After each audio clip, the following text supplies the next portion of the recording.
Hello everyone, welcome to Kelly College of Commerce.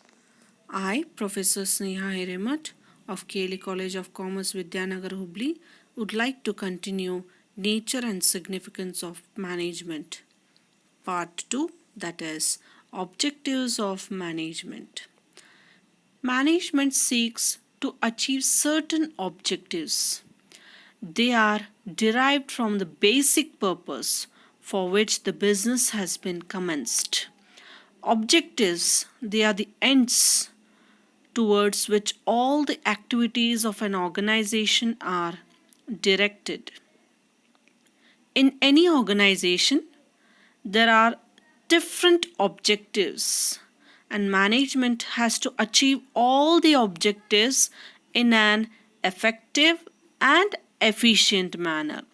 Effective aims at achieving the objective within the time. Efficient aims at achieving the objective with the utilization of the resources properly. The objectives of an organization they are classified into three categories. They are organizational objective, social objective, personal and individual objective. Here, let's see the organizational objective. Organizational objective, they are the main objectives for which the company has started. Hence, they are called as the economic goals of the organization. The main objective of an organization is to utilize all the resources, human as well as non-human resources, in the most efficient and effective manner to fulfill the economic objectives of business. Hence, these economic objectives are called as organizational objectives. The first in the organizational objective is survival. That is the basic objective of any organization is to ensure that it continues to survive and exist in the future. That is the basic objective. That is, survival is possible only when organization is able to earn enough revenue to cover its costs. The next one is profit, the second most important objective of an organization. That is profit. Here, the profit is the lifeblood of business, without which no business can survive. Profit is needed for two main reasons. One is it provides a vital incentive for the continued successful operation of the enterprise. The second is it is the reward for risk bearing and is essential to cover costs. The third and the final important objective, main objective of the organization is growth. Growth of the business is an important organizational objective of management. A business needs to add to its prospects in the long run. Survival is a short run, profit is for the continuance, whereas growth is needed to sustain, to survive in the long run.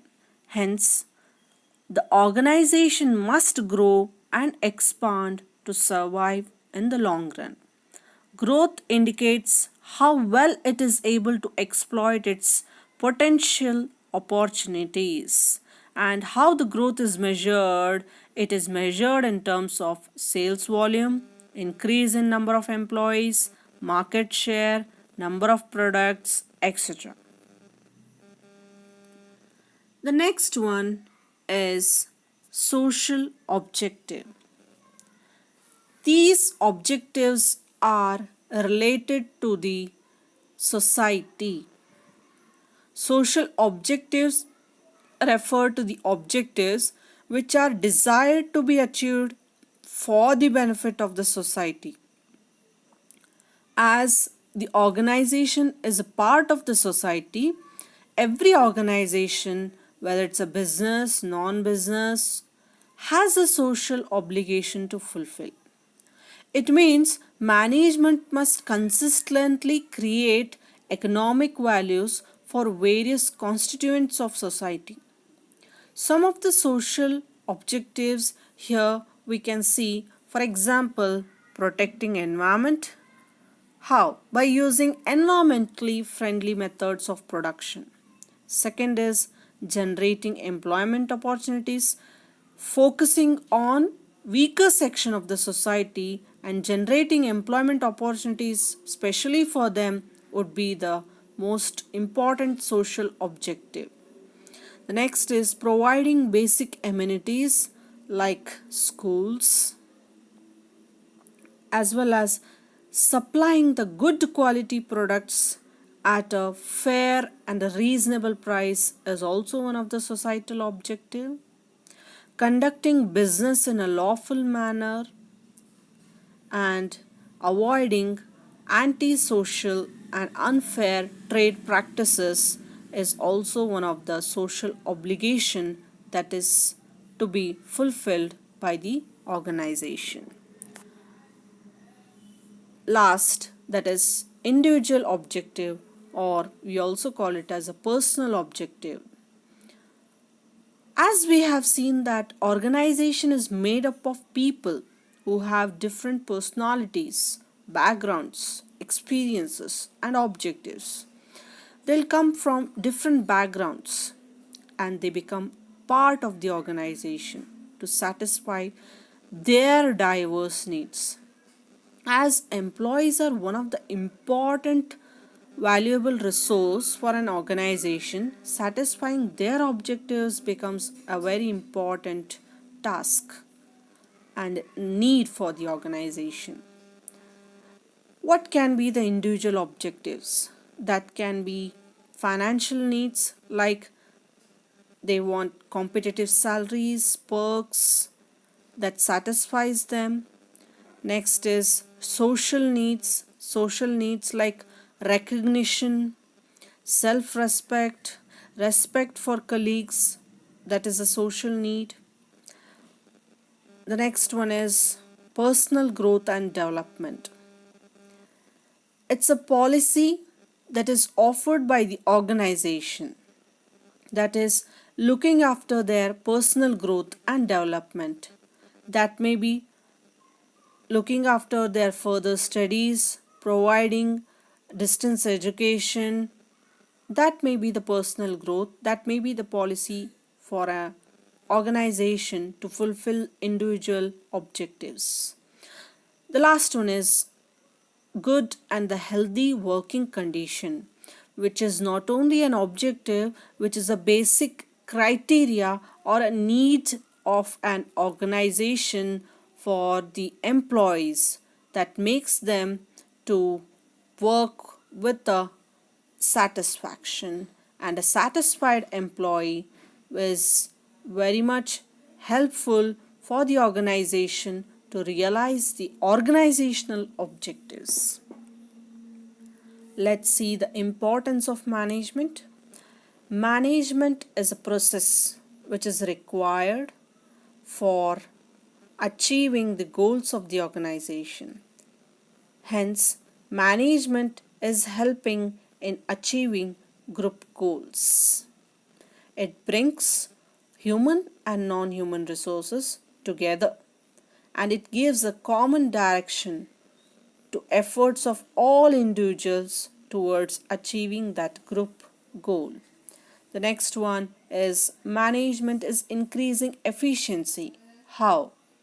Management process helps to reduce the cost, increase the productivity by planning, organizing, directing, staffing, and controlling the activities of the organization.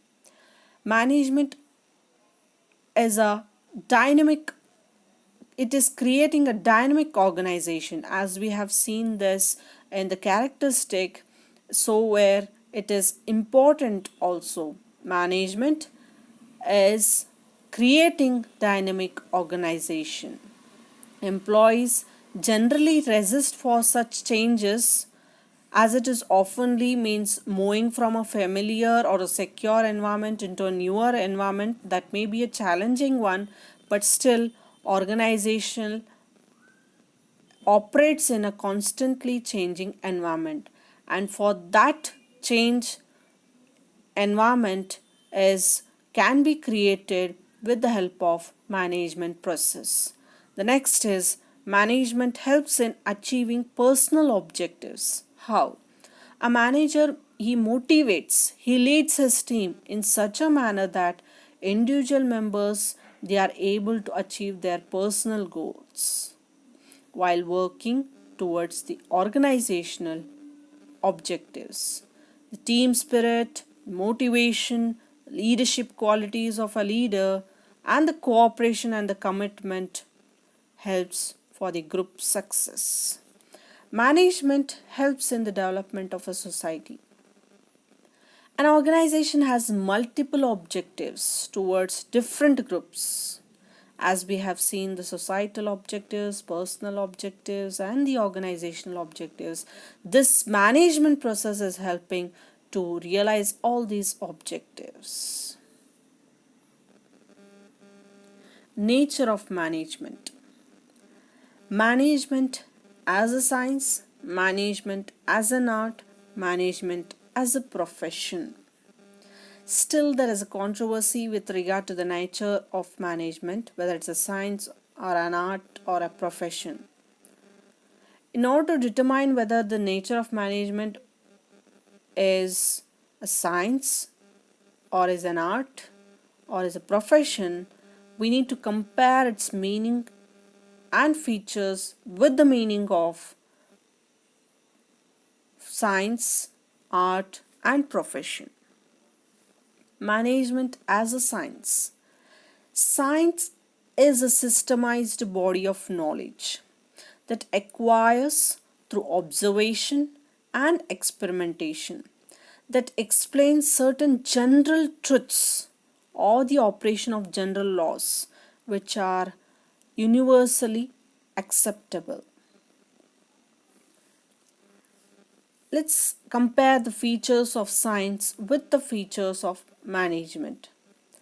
As science is a systemized body of knowledge whose principles are based on a cause and effect relationship, management also has a systemized body of knowledge that is built up by the management practitioners over a considerable period of time.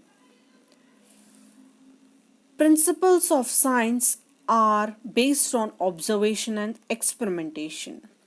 Yes, this feature is not 100% applicable in management, but still we see that management principles have evolved over a period of time based on repeated experimentation and observation in different types of organization. Why? Because management is dealing with the human beings and their behavior, which is not cannot be accurately predicted or replicated. So management can be called as an inexact science. So 100% is not applicable. That is observing and experimenting because it is relating with the human beings and their behavior. The last one is universal validity. Scientific principles have universal validity which can be applied in all the situations and at all the times. This feature is also not 100% applicable in management. Why? Because management principles are not the exact as the principles of science. Their application is not universally acceptable. They need to be modified according to a given situation, where we see that management is creating a dynamic organization. Dynamic organization is wherein which it has to adapt itself with the changes in the environment. Hence, the management principles are not having a universal validity. As such, in the scientific principles are having the universal validity. To conclude about management as a science, we can say that management can be called as an inexact science or social science or a soft science. Why? Because it deals with human beings. Let's see the management as an art. Here again, we are supposed to compare the features of art versus management. What is an art? Art refers to skillful and personal application of systematic knowledge to bring desired results. It can be acquired through study, observation, and experience. Yes, the first feature of an art is existence of theoretical knowledge.